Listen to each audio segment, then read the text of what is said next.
Hi, everybody. I am here to talk to you about Their Eyes Were Watching God, the opening two paragraphs of chapter 1. And I might make more of these videos because after 16 years of teaching this, I can pretty much quote it in my sleep. And there's so many beautiful passages that are symbolic and worthy of student analysis and interpretation.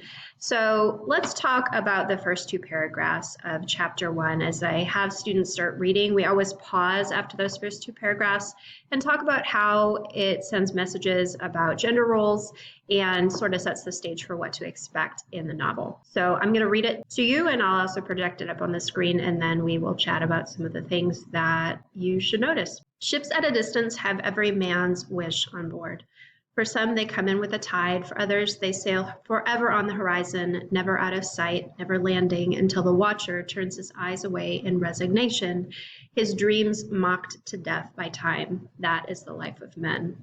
Now, women forget all those things they don't want to remember and remember everything they don't want to forget. The dream is the truth. Then they act and do things accordingly. These paragraphs, in their juxtaposition of the men's dreams versus the women's dreams, set the stage for messages about power and gender in the novel. It's important to note that the chapter starts off, the very first paragraph, focused on the men of the world, and then in the ending of the chapter, it's focused in on Janie and her being able to tell her story regardless of time. Okay, so in both the opening paragraph and the ending paragraph, time is in fact a character in the novel, and it's capitalized to show the power that it has over humans regardless of their gender. However, the transfer of power from the opening paragraph to the ending paragraph is important because Janie is able to use her voice to tell her story to her friend Phoebe, and it shows what it's saying here about women in action.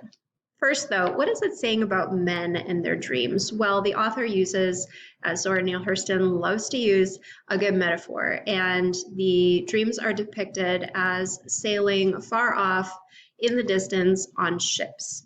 And what do we know about ships? They are at the mercy of the currents. They're at the mercy of the weather. They are at the mercy of the wind. And so ships are, in a sense, controlled by nature. Do men have control over whether or not they will achieve their dreams? No, they get to dream whatever dreams they want, big as they may be, but in the end, they're forced to put them in the distance on ships. And those ships, metaphorically speaking, may come in to them with a tide, or they might sail forever on the horizon, never landing until the watcher turns his eyes away in resignation.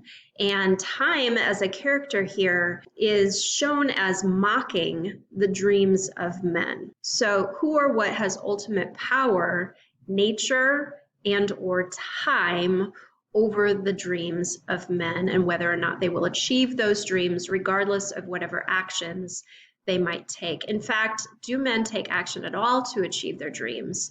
Well, the opening paragraph seems to suggest otherwise because the men are depicted as watchers, capital W.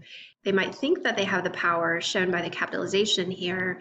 The ultimate decision rests with fate and chance and time. Men have to come to grips with that reality, and their dreams might in fact be mocked to death, so they might not ever achieve those dreams. It might seem like it's a really good thing. Men get to dream all these dreams and they put them on ships, and there's such hopefulness there, and the ships might come in or they might not. But if you're just a watcher, then you have no autonomy or control over your own life and your ability to self-actualize. Next paragraph, we see what the author is trying to show us about women. Women, on the other hand, have much more autonomy over their own lives. However, their dreams must be more realistic. They have control over their thinking. They can choose what they want to remember, good or bad, and they can choose to forget. So in the forgetting and the remembering, there lies the power for the women because they have the ability to shape their own narrative. However, in the end, for them, the dream is the truth. And some might read that as a sign that they can do whatever they want and they can create their own dreams and their own truths, and yay, hoorah, power to the women. However, if the dream is the truth and the truth is reality and reality sucks, then women must act and do accordingly, not with their potential or whatever truths they are creating.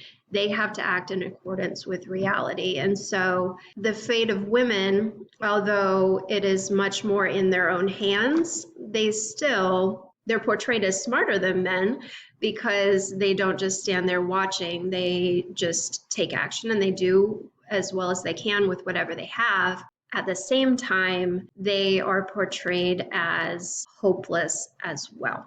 And so when we get to the end of the chapter and it's saying time makes everything old, and so the kissing young darkness became a monstropolis old thing while Janie talked, time is still doing his thing and time is still in control over the lives of men. However, Janie, in her words and her ability to tell the story, she just keeps going and she keeps telling what she wants to remember and choosing to disregard the rest. So in that sense, the true power lies with those who are able to control their thoughts, because that is ultimately what shapes our reality, good or bad. And then we have a choice whether or not we want to deal with reality. And so is that first paragraph showing men to be too idealistic and too disconnected from the reality of things to actually live their lives with what they've been given?